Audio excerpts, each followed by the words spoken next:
प्रथम सामुएल पुस्तक गत किछि दिन हेला आम्भे माने एही पुस्तकरू बाइबलर शिक्षा गुड़िक आपण मानक सम्मुखरे रखुअछि। दाऊद गोटे मेषपालक थिला बेले ईश्वर गोटे महान राजा दाऊदंकु करिबा निमंते आशा करिथिले। दयाकरी शुणन्तु, दाऊद मेषपालक भावे मेषमानंकु चराउथिबा समयरे आउ एकपटे साउल इस्राएल देशर शासन करुथिबा समयरे से निज इच्छा अनुसारे शासन करुअछि। साउल प्रभुंक कथा शुणिबा बंद कला। गर्व द्वारा अहम द्वारा प्रभुंकु बिल्कुल न पचारि इच्छा अनुसारे से बंची शासन करिबा बेले ईश्वर शेषरे गोटे निष्पत्ति नैथिले। ताहा कोन माने साउलंकु राजा रूपे मनोनीत करिथिबारु दुखित हेले ओ अनुताप करिथिले। प्रिय भौणी ओ भाई माने प्रभु आमानकु आशीर्वाद कला बेले आम्ह मानकु स्थिरीकृत करिबा बेले आम्हे माने भाबुथिबा विषय प्रभु प्रदान कला बेले आम आवश्यक प्रभु जोगैबा समयरे आम्ह मानकर स्वास्थ्य प्रभु सुस्थ रखिबा बेले आम्ह मानकु आर्थिक भावरे प्रभु स्थिरीकृत कला बेले आमठारे गर्व कियबा अहम कियबा अपवित्रता कियबा अबाध्यता जीवन रे देखा जिबा बिल्कुल भल नुहे। प्रभु देइथिबा आशीर्वाद को आधार करी प्रभुंकु जदि आमे दूर करिदेले ताठारु बड़ आहुरी दुर्गति आम मानक जीवन रे आउ देखा जीव नाही। एही विषय जानि रखन्तु। पिता दरकार नाही बोली ता निज इच्छानुसारे बंचिबा निमंते अपव्यय पुत्र पितांक ठारु दूरकु चाली जाई से कौन लाभ पाइथिला कुहन्तु? तार समस्त से हरई देइथिला। तार सांग साथी माने ता पाखरे टंका थिबा पर्यंत ता पाखरे रहिले आनंद प्रदान करिथिले, किंतु जेतेबेले कि ता पाखरे थिबा टंका सबु सरी जाइथिला शेषरे सेही पुत्र अनाथ भावरे रही जाइथिला। भोक ओ तृषारे से भांगी पड़िथिला। बापा देइथिबा टंका दरकार किंतु बापा दरकार नाही। प्रभु देबा आशीर्वाद दरकार किंतु प्रभु दरकार नाही। प्रभुंकर आशीर्वाद दरकार मात्र तांक उपस्थिति दरकार नाही। जाग्रत प्रभु देइथिबा आशीर्वाद गुड़िक तमे केंद्र करी आनंद भावरे बंचिबा पई बोली खराब कार्य गुड़िक करी शेषरे आत्मिक जीवन को जदि विपदरे रखिले ताहार मूल्य निश्चिंत भोगिब बोली मु प्रभु जीशुंक नामरे कहुअछि। अपव्यय पुत्र पितांक ठारु चली जाय से किछि लाभ पाई नथिला। नष्ट छड़ा कष्ट छड़ा शेषरे तार लुह छड़ा भोक ओ तृषारे रहिबा छड़ा। बाइबल रे लूक सुसमाचार 15 अध्याय रे देखिबाकु पारुछु अपव्यय पुत्र घुसुरी चराइबा काम से आरंभ करिथिला। शेषरे घुसुरी माने भी ताकु परित्याग कला बेले तांको पिता मने पड़िथिला मो पितांक गृहरे दास माने मध्य पेट पूरा खाउ अछंती। मो पितांक गृहरे दास मानक मध्य किछि अभाव रहु नाही। काहेकि मु एही दुर्भाग्य अवस्थारे रही अछि? काहेकि ए परिस्थिति आसी अछि? अति कमरे मो पेट पूरा मध्य खाद्य न खाइबा परिस्थिति। से जानी पारिथिला मो पितांक ठारु दूर हेबारु मते एही परिस्थिति आसी अछि बोली। आजि आम मध्यरे केही अछंती कि आर्थिक अवस्थारे दुर्बल होई, स्वास्थ्य पूरा खराब होई, ऋणग्रस्त होई जाई, शेषरे भोकरे कष्ट पाउथाई, शेषरे भार्या पिलामानंकु मध्य प्रतिपोषण न करी कौनसी काम करिबाकु गले मध्य काम न मिली अस्तव्यस्त हेबा लोक जदि अछंती माने बोधे तुमे प्रभुंक ठारु दूर होई जाई अछ। तुम इच्छा अनुसारे बंचिबा पई निजकु निजे बिक्री करी अछ बोधे। ता फलरे आजि निसहाय अवस्थारे आपण माने पहुंची अछंती। प्रिय मंडली प्रभुंक नामरे अनुरोध करे जदि उत्तम भावरे आशीर्वाद युक्त भावरे बंचिबाको हेले गोटिए मार्ग अछि। तुमकु जीवनरु अधिक प्रेम करुथिबा प्रभु जीशुंक निकटकु आसीबा ही केवल आपणक पई मो पई गोटिए मार्ग अटे। मंगलर दिन देखिबा पई कि उत्तम भविष्यत देखिबा पई मार्ग हेउछि प्रभु जीशुंक निकटकु आसीबा ही। से अपव्यय पुत्र जेतेबेले पितांक निकटकु फेरी आसिला कोन घटिला? हे पिता, मु तुम संतान बोली मध्य डका जीवा निमंते मु योग्य नुहे।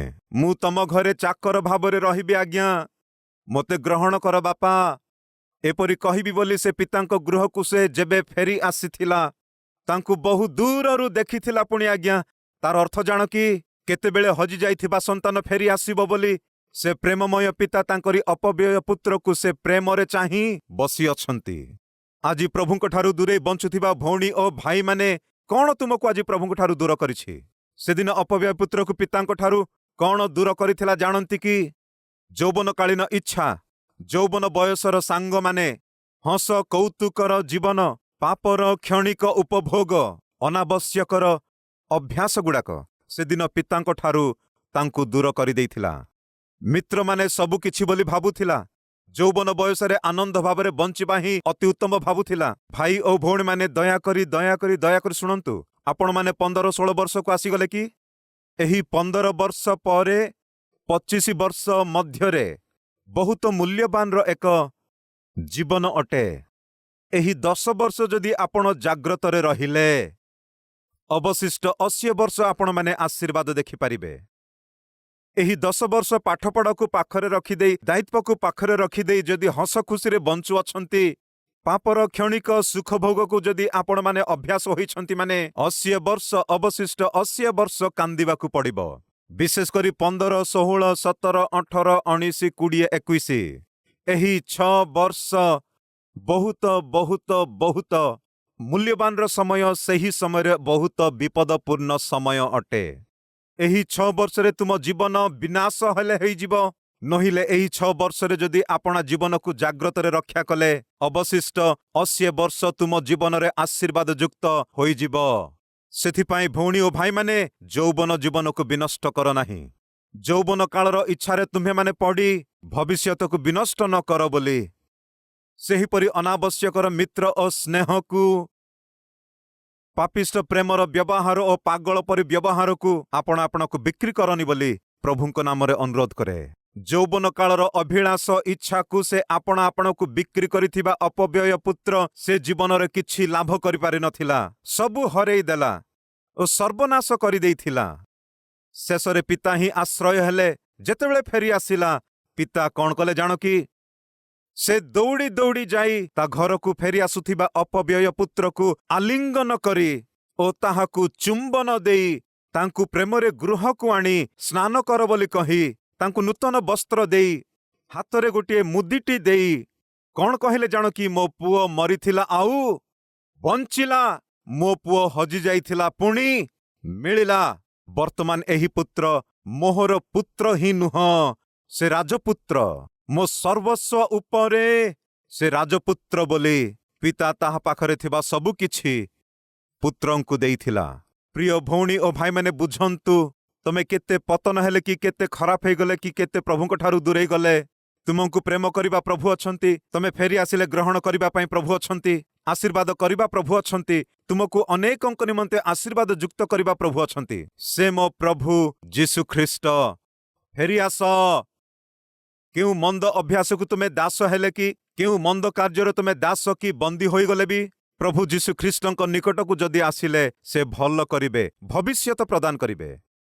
ସୁବର୍ଣ୍ଣ ପରି ଭବିଷ୍ୟତ ପ୍ରଦାନ କରିବେ। ତୁମ ଜୀବନକୁ ଗୋଟେ ଉତ୍ତମ ଭବିଷ୍ୟତ ଦେବେ। ଅନେକ ଲୋକଙ୍କୁ ଆଶୀର୍ବାଦ ଯୁକ୍ତ କରିବେ। ତାହା ତ ଘଟିଲା ଆଜ୍ଞା। ଅପବ୍ୟୟ ପୁତ୍ର ଯେତେବେଳେ ଫେରି ଆସିଥିଲା, ହରେଇ ଦେଇଥିବା ସବୁ କିଛି ଫେରି ପାଇଥିଲା। ଆଜି କେହି ଅଛନ୍ତି କି ପ୍ରଭୁଙ୍କ ଠାରୁ ଦୂରେଇ ଯାଇଥିବା ଲୋକମାନେ? ଆତ୍ମିକତାକୁ ଦୂର ହେବା ଲୋକ ଅଛନ୍ତି କି? ପବିତ୍ରତାକୁ ବିନଷ୍ଟ କରି ଆପଣା ଶରୀରକୁ ମଳିନ କରିବା ଲୋକମାନେ ଅପବିତ୍ରତା ହେବା ଲୋକ ଅଛନ୍ତି କି? ପଚାରୁଅଛି, କ'ଣ ପାଇଲ?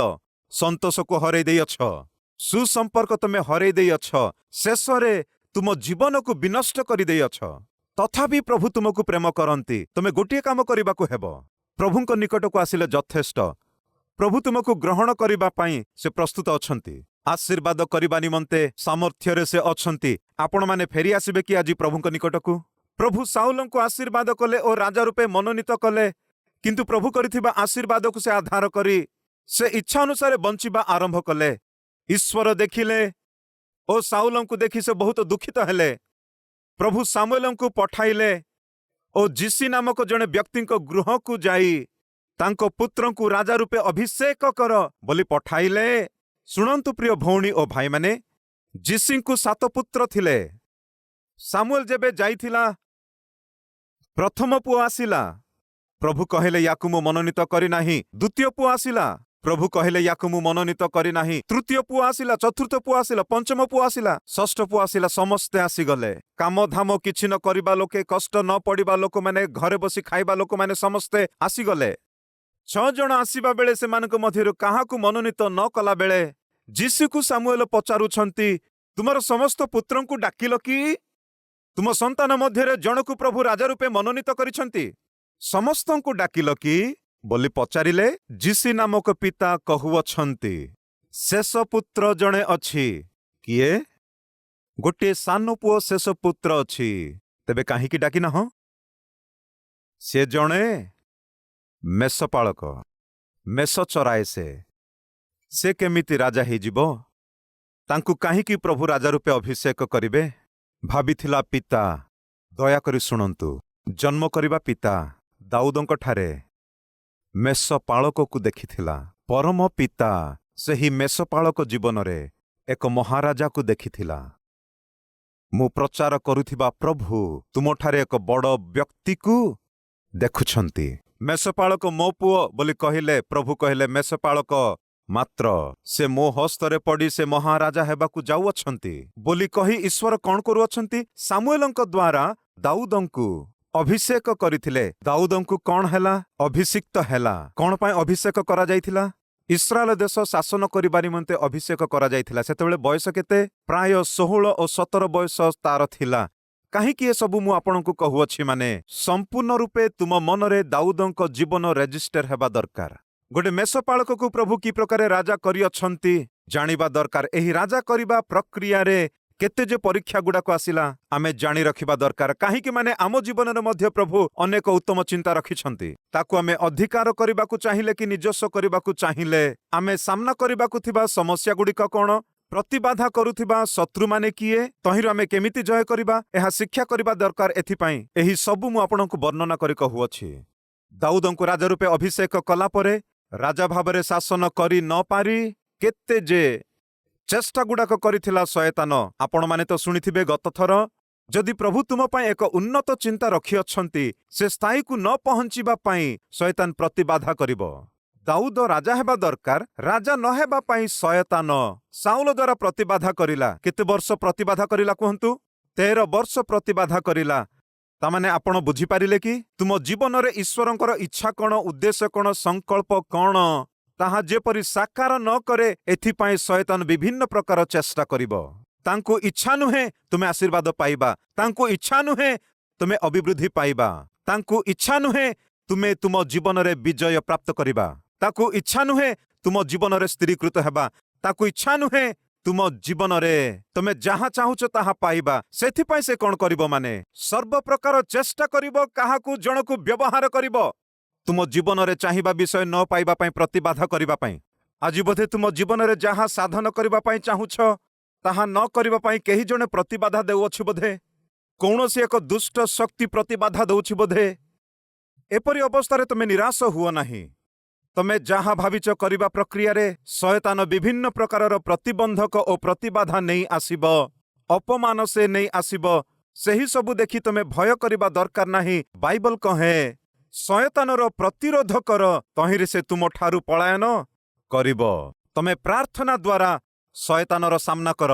तुम व्यक्तिगत प्रार्थना जदि यथेष्ट नाही आमे मंडली भावरे एकत्र हेला बेले 2-3 जण मिसी प्रार्थना करिबा समय रे कुहंतु ब्रदर एही समस्या मु सम्मुखीन करूछि। शयतान बारंबार प्रतिरोध करूअछि। दयाकरी मो पाई प्रार्थना करंतु। 2-3 जण जेतेबेले एकत्र भावरे जगतरे बंदी करिबे ताहा प्रभु कौन करिबे कहिले?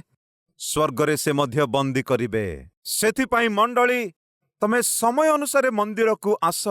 काहीकि माने आराधना समाप्त हैला परे समस्त एकत्र प्रार्थना करूअछु। जणे जनक प्रति प्रार्थना करिबा आशीर्वाद, 2 जण एकत्र प्रार्थना करिबा बल प्रदान करिथाए। शयतानर समस्त चिंताधारा को सर्वनाश करि दिए। सेथिपाई मांडलिक भावरे एकत्र मिसी प्रार्थना करिबा आवश्यक। जो माने विलंबरे आसंती आपण ईश्वरंकर आराधना करि पारु नाहंती। विश्वास को वृद्धि करिबा साक्ष्य देखि पारु नाहंती। एकत्र मिसी करिबा प्रार्थनार उत्तर आपण माने देखि पारु नाहंती। केवल अधारे आसी अधा वाक्य शुणिले तुम जीवन रे कौन तुमे साधन करि पारिबो। सेथिपाई अनुरोध करे क्रमानुसारे मंदिर को आसंतु। समय अनुसारे मंदिर को आसंतु। ता फलरे संपूर्ण प्रभुंकर आशीर्वाद को जीवन रे पाइबा पाई अनुरोध करे। 13 वर्ष साउलंक द्वारा शयतान दाऊदंकु जेपरि राजा न करिबो एथिपाई प्रतिबाधा कला। शेषरे साउल निजकु निजे बद्ध करी से मरीगला। दाऊदंकु बद्ध करिबी बोली भाबिबा लोक निसहाय अवस्थारे से मरी जाइथिला। ଶୁଣୁଛନ୍ତି କି ଯେତେବେଳେ ସାଉଲ ମରିଗଲା ଦାଉଦଙ୍କୁ ଗୋଟେ ବାର୍ତ୍ତା ଆସିଲା ସାଉଲ ନିଜକୁ ନିଜେ ହତ୍ୟା କରି ମରିଗଲା। ତା ଫଳରେ ଦାଉଦ ପ୍ରଭୁଙ୍କ ନିକଟକୁ ଆସି ପଚାରୁଛନ୍ତି ମୁଁ କଣ କରିବି? ତେବେ ଦାଉଦଙ୍କୁ ଈଶ୍ୱର କହନ୍ତି ଜିହୁଦା ଦେଶକୁ ଯାଅ। ଜିହୁଦା ଦେଶର କେଉଁ ସ୍ଥାନକୁ ଯିବି? ହିବ୍ରୋଣ ନାମକ ନଗରକୁ ଯାଅ। ଯେତେବେଳେ କି ତାଙ୍କ ଜୀବନରେ ସେ ଚାହିଁବା ବିଷୟ ପ୍ରାପ୍ତ କରିବାକୁ ଯାଆନ୍ତି ସେ କେମିତି ଆରମ୍ଭ କଲା କୁହନ୍ତୁ? ପ୍ରାର୍ଥନାରେ ଆରମ୍ଭ କଲା। ତୁମେ ଯାହାକି ଭାବୁଅଛ, ଯାହା ତୁମେ କରିବା ପାଇଁ ଚାହୁଁଅଛ, ଯାହା ତୁମେ ସ୍ଥାପନ କରିବା ପାଇଁ ଚାହୁଁଛ, ସେହି ସବୁ ଆପଣ ସ୍ଥାପନ କରିବା ପୂର୍ବରୁ ପ୍ରାର୍ଥନା ଦ୍ୱାରା ଆରମ୍ଭ କରନ୍ତୁ। ପ୍ରାର୍ଥନା ବିନା ଯାହା କଲେ କି ପ୍ରଭୁଙ୍କ ବିନା ଯାହା କଲେ ମଧ୍ୟ ଅଧାରେ ହିଁ ରହିଯିବ। ଦୟାକରି ଶୁଣନ୍ତୁ, ଆଦି ପୁସ୍ତକ 11 ଅଧ୍ୟାୟରେ ବାବିଲ ଗଡ଼ ବିଷୟରେ ଆମେ ଦେଖିବାକୁ ପାରୁ। ସେଠାକାର ସମସ୍ତ ଲୋକେ ମିଶି ଗୋଟିଏ ନିଷ୍ପତ୍ତି ନେଇଥିଲେ। ତାହା କଣ? ଏକ ଗଗନ ସ୍ପର୍ଶୀ ମହାଗଡ଼ ନିର୍ମାଣ କରିବା ଆସନ୍ତୁ। ଏପରି କହି ସମସ୍ତେ ମିଶି ଗୋଟିଏ ଗଡ଼ ନିର୍ମାଣ କରିବା ଆରମ୍ଭ କଲେ। ପଚାରୁଅଛି ସେମାନଙ୍କ କାର୍ଯ୍ୟରେ ପ୍ରଭୁଙ୍କର ସାହାଯ୍ୟ ଅଛି କି? ସେ କାମ ଆରମ୍ଭ କଲା ବେଳେ ପ୍ରଭୁଙ୍କୁ ପଚାରିଲେ କି? ପ୍ରଭୁଙ୍କ ସାହାଯ୍ୟ ନେଇଥିଲେ କି? ପ୍ରଭୁଙ୍କର ଉପଦେଶ ନେଲେ କି? ପ୍ରଭୁଙ୍କୁ ସମ୍ପର୍କ କଲେ କି? ବିଲକୁଲ ନାହିଁ। ସେମାନଙ୍କ ନିମନ୍ତେ ସେମାନଙ୍କର ମହାନ ନାମ ନିମନ୍ତେ ଗୋଟେ ବହୁତ ବଡ଼ ଗଡ଼ ନିର୍ମାଣ କାମ କଲେ। ଈଶ୍ୱର ଦେଖିଲେ ମୋର ବିନା ଅନୁମତିରେ, ମୋର ବିନା ସାହାଯ୍ୟରେ ଏମାନେ କଣ କରିବେ ଦେଖିବା। ଅଧା ପର୍ଯ୍ୟନ୍ତ ନିର୍ମାଣ କଲେ। ତାପରେ ପ୍ରଭୁ କଣ କଲେ ଜାଣନ୍ତି କି? ସେମାନଙ୍କର ଭାଷା ଭେଦ ଜନ୍ମାଇଥିଲେ। ଯେତେବେଳେ ପ୍ରଭୁ ସେମାନଙ୍କର ଭାଷାର ଭେଦ ଜନ୍ମାଇଲେ, ଜଣେ କହିବା ଭାଷା ଆଉ ଜଣେ ବୁଝି ପାରୁନଥିଲା। ସବୁକିଛି ଅସ୍ତବ୍ୟସ୍ତ ହୋଇଗଲା। ବାବିଲ ଗଡ଼ କଣ ହେଲା ଜାଣନ୍ତି କି ଆପଣମାନେ? ଅଧାରେ ହିଁ ବନ୍ଦ ହୋଇଗଲା। ପ୍ରିୟ ଭଉଣୀ ଓ ଭାଇମାନେ, ପ୍ରଭୁଙ୍କ ବିନା ସାହାଯ୍ୟରେ, ତାଙ୍କ ବିନା ଅନୁମତିରେ ଆମେ ଯାହା ଆରମ୍ଭ କଲେ ବି ତାହା ଅଧାରେ ବନ୍ଦ ହୋଇଯିବ। କେତେକ ଲୋକମାନେ ମୋ ନିକଟକୁ ଆସି କହନ୍ତି ଆଜ୍ଞା ଗୃହ ନିର୍ମାଣ କାର୍ଯ୍ୟ ଆରମ୍ଭ କରିଅଛୁ। ଏହିପରି ଭିଜିଟିଂ ଆୱାରରେ ଗୋଟିଏ ଫ୍ୟାମିଲି କହୁଥିଲା 14 ବର୍ଷ ହେଲା ଆମେ ନିର୍ମାଣ କରୁଛୁ ଆଜ୍ଞା। କଣ? ଗୃହ କାମ। 2 ବଖରା ଥିବା ଗୃହ କେତେ କାଳ ଲାଗିଲା? 14 ବର୍ଷ ହେଲାଣି। କାହିଁକି ସମ୍ପୂର୍ଣ୍ଣ ହୋଇପାରୁନାହିଁ? ପ୍ରଭୁଙ୍କର ଗୋଟିଏ ସାହାଯ୍ୟ ନ ନେଇ, ପ୍ରଭୁଙ୍କ ଠାରୁ ଉପଦେଶ ନ ନେଇ, ପ୍ରଭୁଙ୍କଠାରେ ସମ୍ପର୍କ ନ କରି, ତାଙ୍କ ବିନା ସାହାଯ୍ୟରେ ଯଦି କାର୍ଯ୍ୟ ଆରମ୍ଭ କଲେ ତୁମ କାମ ସମ୍ପୂର୍ଣ୍ଣ ହେବ ନାହିଁ। ଆଜି ଆପଣ କଣ ଆରମ୍ଭ କରିଛନ୍ତି କି? ପଚାରୁଅଛି। କାହାର ଅନୁମତିରେ ଆରମ୍ଭ କରିଛ? କାହାର ଉପଦେଶରେ ଆରମ୍ଭ କରିଅଛ? କାହାର କହିବାରେ ଆରମ୍ଭ କରିଅଛ? ତମେ କଣ କୁହ ଜାଣ କି? ମୋ ବନ୍ଧୁର କହିବା କଥାରେ ଆରମ୍ଭ କରିଛି, ମୋ ସାଙ୍ଗର ଉତ୍ସାହରେ, ମୋ ପାର୍ଟନର କହିବା କଥାରେ କାମ ଆରମ୍ଭ କଲି ବୋଲି କହୁଅଛ। ଅଧାରେ ବନ୍ଦ ହୋଇଯିବ। କାହିଁକି? ପ୍ରଭୁଙ୍କର ବିନା ସାହାଯ୍ୟରେ ତୁମେ ଯାହା କିଛି ଆରମ୍ଭ କଲେ ବି ତାହା ସମ୍ପୂର୍ଣ୍ଣ ହେବା ସମ୍ଭବ ନାହିଁ। ସେଥିପାଇଁ ତ ବ୍ୟବସାୟ ଅଧାରେ ବନ୍ଦ ହୋଇଗଲା।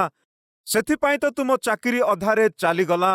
ସେଥିପାଇଁ ତ ତୁମ ଗୃହ ନିର୍ମାଣ କାର୍ଯ୍ୟ ବନ୍ଦ ହୋଇଅଛି। ସେଥିପାଇଁ ତ ତୁମେ ବିଦେଶକୁ ଯିବା ପାଇଁ କରୁଥିବା ଚେଷ୍ଟା ବନ୍ଦ ହେଲା। ସେଥିପାଇଁ ତ ତୁମେ ବିବାହ କରିବାକୁ ଚେଷ୍ଟା କରୁଥିବା ବନ୍ଦ ହେଲା।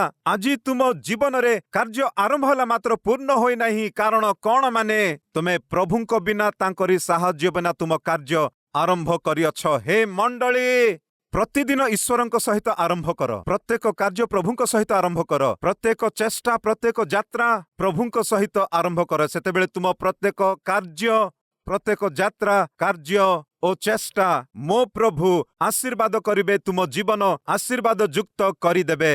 ପ୍ରଭୁଙ୍କର ସାହାଯ୍ୟ ନ ନେଇ, ପ୍ରଭୁଙ୍କର ଅନୁମତି ନ ନେଇ ତୁମେ ଯେଉଁ କାମ କଲେ ବି ସେହି କାର୍ଯ୍ୟ ଅଧାରେ ହଠାତ୍ ବନ୍ଦ ହୋଇ ପଡ଼ିବ। ବାବିଲ ଗଡ଼ ଅଧାରେ ବନ୍ଦ ହୋଇ ଯାଇଥିଲା। ଦାଉଦ ତାର ରାଜତ୍ୱ ଆରମ୍ଭ କରିବା ବେଳେ ସେ ଅଧାରେ ବନ୍ଦ ହେଇଯାଉ ବୋଲି କେବେ ସେ ଆଶା କରିନଥିଲା। ତାହା ସମ୍ପୂର୍ଣ୍ଣ ହେବା ଦରକାର ବୋଲି ଆଶା କରିଥିବାରୁ ସେ କେମିତି ଆରମ୍ଭ କରିଥିଲା କୁହନ୍ତୁ? ପ୍ରଭୁଙ୍କ ସହିତ ଆରମ୍ଭ କଲା। ପ୍ରାର୍ଥନା ଦ୍ୱାରା ଆରମ୍ଭ କଲା। ଈଶ୍ୱରଙ୍କ ସହିତ ଆରମ୍ଭ କଲା। ପ୍ରତିଫଳ? ପ୍ରଭୁ ତାଙ୍କୁ ଡାଇରେକ୍ସନ ଦେଲେ। ଜିହୁଦା ରାଜ୍ୟରେ ପ୍ରଥମେ ତୁମ ସେବା କାର୍ଯ୍ୟ ଆରମ୍ଭ କର। ହିବ୍ରୋଣକୁ ଯାଅ। ହିବ୍ରୋଣ ଗୋଟିଏ କ୍ୟାପିଟାଲ ସିଟି ଭାବରେ ତମେ ନିର୍ମାଣ କର ବୋଲି ପ୍ରଭୁ ତାଙ୍କୁ ପ୍ରଥମେ ଜିହୁଦା ଦେଶ ଉପରେ ସେ ରାଜା ଭାବରେ ଶାସନ କଲା। ତାପରେ ହିବ୍ରୋଣ ନାମକ ନଗରକୁ କ୍ୟାପିଟାଲ ସିଟି ଭାବରେ ସେ ସ୍ଥାପନ କଲା। ଜାଗ୍ରତରେ ଶୁଣନ୍ତୁ, ରାଜା ହେଲା କି ନୁହଁ? ରାଜା ହେଲା। ଏବେ ଶୟତାନ ସାଧାରଣତଃ କଣ କରେ ଦେଖନ୍ତୁ। ତୁମେ ପହଞ୍ଚିବାକୁ ଥିବା ସ୍ଥାନକୁ ନ ପହଞ୍ଚିଲା ପରି କରିବ, ଚାକିରି ନ ପାଇଲା ପରି କରିବ, ବିବାହ ନ କଲା ପରି କରିବ, ପିଲାମାନେ ନ ହେଲା ପରି ସେ କରିବ, ବ୍ୟବସାୟରେ ଲାଭ ନ ପାଇଲା ପରି କରିବ। କିନ୍ତୁ ତୁମେ ପ୍ରାର୍ଥନା ଓ ପ୍ରଭୁଙ୍କ ସାହାଯ୍ୟରେ ତମେ ଯାହା ଚାହୁଁଛ ତାହା ତମେ କରିବା ବେଳେ, ତମେ ଚାକିରିରେ ପ୍ରମୋସନ ପାଇବା ବେଳେ, ତୁମେ ଗର୍ଭଫଳ ପ୍ରାପ୍ତ କରିବା ସମୟରେ ଓ ଶାରୀରିକ ଭାବରେ ତୁମ ସ୍ୱାସ୍ଥ୍ୟ ଠିକ ହେଲା ବେଳେ, ଆର୍ଥିକ ଭାବେ ସ୍ଥିର ହେଲା ପରେ ଶୟତାନ କଣ କରିବ ଜାଣ କି? ତମେ ଯାହାକି ପ୍ରାପ୍ତ କରିଛ ତାହା ଅନୁଭବ ନ କଲା ପରି କରିବ, ଆନନ୍ଦ ନ କଲା ପରି କରିବ, ଆସ୍ୱାଦନ ନ କଲା ପରି କରିବ। ତାହା ଶୟତାନର ଭାବ। ଏବେ ଦାଉଦ ରାଜା ହେଲା, କିନ୍ତୁ ସେ ବାସ୍ତବରେ ହିବ୍ରୋନରେ ମାତ୍ର ହିଁ ରାଜା ହେବାର ଦରକାର ନଥିଲା। ତେବେ ଇସ୍ରାଏଲ ଦେଶ ଉପରେ ରାଜା ହେବାର ଥିଲା। କିନ୍ତୁ ଶୟତାନ କଣ କରେ ଜାଣ କି? ଏଥିପୂର୍ବରୁ ରାଜା ନ ହେଲା ପରି ସାଉଲଙ୍କ ଦ୍ୱାରା 13 ବର୍ଷ ପ୍ରତିବାଧା କରିଥିଲା। ଏବେ ଜିହୁଦା ଦେଶ ଉପରେ ରାଜା ହେଲା ମାନେ ସମଗ୍ର ଇସ୍ରାଏଲ ଉପରେ ରାଜା ହେବ ବୋଲି ଏବେ ଶୟତାନ ଆଉ ଜଣକୁ ଆଣିଲା। ସେହି ଜଣକ କିଏ? ମାନେ ଅବକାଶବାଦୀ। କିଏ ସେ? ଅବକାଶବାଦୀ। ତାହାର ନାମ କଣ? ମାନେ ଅବନର। ଏହି ଅବନର କିଏ? ମାନେ ସାଉଲଙ୍କର ଜଣେ ସେନାପତି। ସାଉଲ 40 ବର୍ଷ ଶାସନ କରିଥିଲା। ସାଉଲ ଶାସନ କରୁଥିବା ସମୟରେ ସେନାପତି ଭାବରେ ଅବନର ନାମକ ଜଣେ ବ୍ୟକ୍ତି ଥିଲା। ସେ ଜଣେ ଅକାମୀ ବ୍ୟକ୍ତି ବୋଲି, ଅକର୍ମଣ୍ୟ ବ୍ୟକ୍ତି ବୋଲି ଗତଥର ମୁଁ ଆପଣଙ୍କୁ କହିଥିଲି। ଦାଉଦ ଯଦି ଇସ୍ରାଏଲ ଦେଶ ଉପରେ ରାଜା ହୁଅନ୍ତି, ମାନେ ସାଉଲ ମରିଗଲା ପରେ ବର୍ତ୍ତମାନ ଦାଉଦ ରାଜା ହେବାର ଅଛି। ଏଣୁ ସମଗ୍ର ଇସ୍ରାଏଲ ଉପରେ ଯଦି ଦାଉଦ ରାଜା ହୁଅନ୍ତି, ମାନେ ଅବନରକୁ ଥିବା ଭୟ କଣ? ମାନେ ମୋତେ ସେନାପତି ଭାବରେ ରଖିବ ନାହିଁ ଓ ମୋତେ ବାହାର କରିଦେବ। ଏଣୁ କିଛି ଗୋଟିଏ କରି ଦାଉଦ ଯେପରି ରାଜା ନ ହୁଅନ୍ତି ଏପରି ପ୍ରତିବାଦ କରିବା। କଣ କଲା? ଦାଉଦ ସମଗ୍ର ଇସ୍ରାଏଲ ଉପରେ ଯେପରି ରାଜା ନ ହୁଏ, ଯେପରି 11 ଗୋଷ୍ଠୀ ଉପରେ ଶାସନ ନ କରେ, ଏଥିପାଇଁ ଶୀଘ୍ର ସେ ସାଉଲଙ୍କର ପୁତ୍ର ଇଶ୍ବୋଶେତ ନାମକ ଜଣେ ବ୍ୟକ୍ତିକୁ ରାଜା କରି ମନୋନୀତ କରିଥିଲା ଓ ତାଙ୍କୁ ଅଭିଷେକ କରିଥିଲା। ବାସ୍ତବରେ ବର୍ତ୍ତମାନ ସିଂହାସନ ଉପରେ ରାଜା ଭାବେ କିଏ ବସିଛନ୍ତି? ଦାଉଦ। ରାଜା ଭାବରେ ସିଂହାସନ ଉପରେ ବସି ରାଜ୍ୟକୁ ବିସ୍ତାର କରି ସମଗ୍ର ଦେଶରେ ଶାସନ କରିବାକୁ ଥିବା ସମୟରେ ଶୟତାନ ଆଉ ଜଣକୁ ଆଣିଥିଲା। ରାଜା ଭାବେ ବିସ୍ତାରିତ ନ ହୋଇ, ରାଜା ଭାବରେ ସେ ଚାହିଁବା କାମ ନ କରି, ରାଜା ଭାବରେ ସମସ୍ତଙ୍କ ଉପରେ ରାଜତ୍ୱ ନ କରି ଏବେ ନୂଆ ଭାବରେ ଶୟତାନ ଅବନରକୁ ଆଣିଥିଲା। ଅବକାଶବାଦୀ। ନିଜ ସ୍ୱାର୍ଥ ନିମନ୍ତେ କିଛି ହେଲେ କରିବା ଏକ ବ୍ୟକ୍ତିକୁ ଆଣିଥିଲା। ତାହା ହିଁ କହୁଛି, ଚାକିରି ଗୋଟିଏ ମିଳିଲା ପରେ ସେ ଚାକିରିରେ ଶାନ୍ତି ନଥିଲା ପରି କରିବ।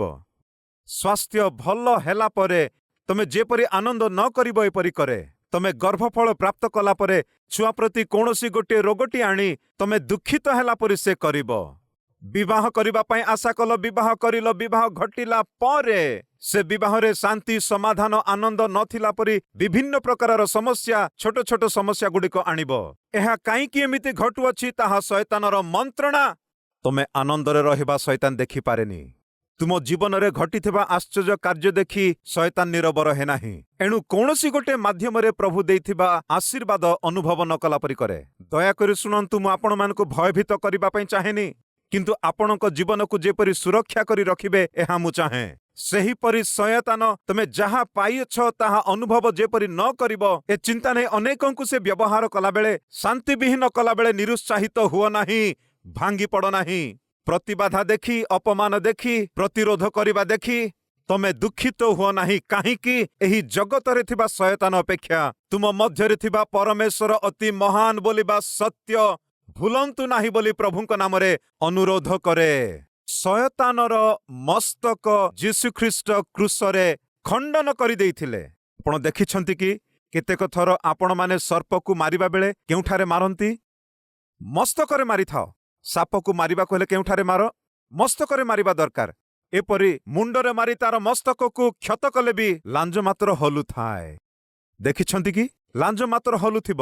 ଆଜି ଶୟତାନ କଣ ହଲଉଅଛି? ଲାଞ୍ଜ ମାତ୍ର ହିଁ ହଲଉଛନ୍ତି। ଭୟ କରିବା ଦରକାର ନାହିଁ।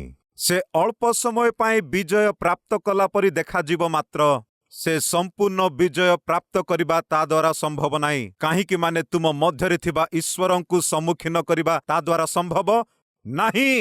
କିନ୍ତୁ ଆମ୍ଭେମାନେ ଯଦି ଶୟତାନକୁ ଗୋଟିଏ ଅବକାଶ ଦେଲେ, ଆମ୍ଭେମାନେ କୌଣସି ଗୋଟିଏ ପାପ ଦ୍ୱାରା, କୌଣସି ଗୋଟିଏ ଅଭ୍ୟାସ ଦ୍ୱାରା, କୌଣସି ଗୋଟିଏ ପାପିଷ୍ଟ କାର୍ଯ୍ୟ ଦ୍ୱାରା ଶୟତାନକୁ ଯଦି ଆମେ ଅବକାଶ ଦେଲେ, ତଦ୍ୱାରା ସେ କଣ କରିବ? ସମ୍ପୂର୍ଣ୍ଣ ରୂପେ ଆମ୍ଭମାନଙ୍କୁ ଅଧିକାର କରିବା ପାଇଁ ଚେଷ୍ଟା କରିବ।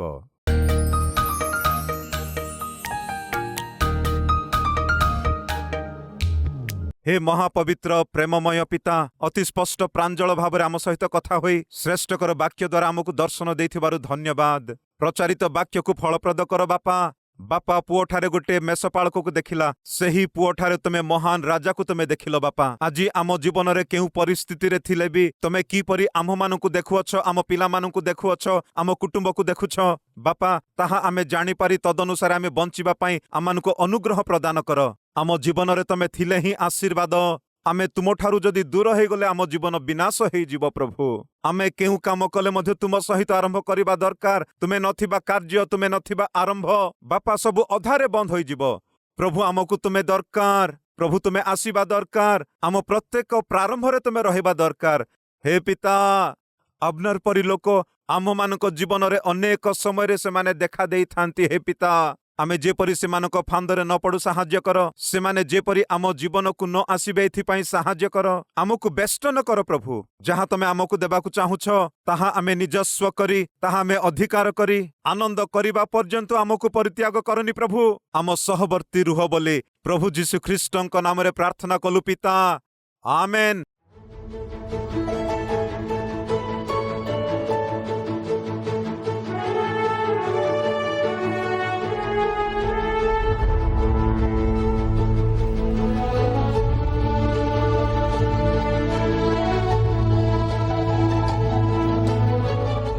ଆମର address Calvary, post box number 30, Kukatpally, Hyderabad 72।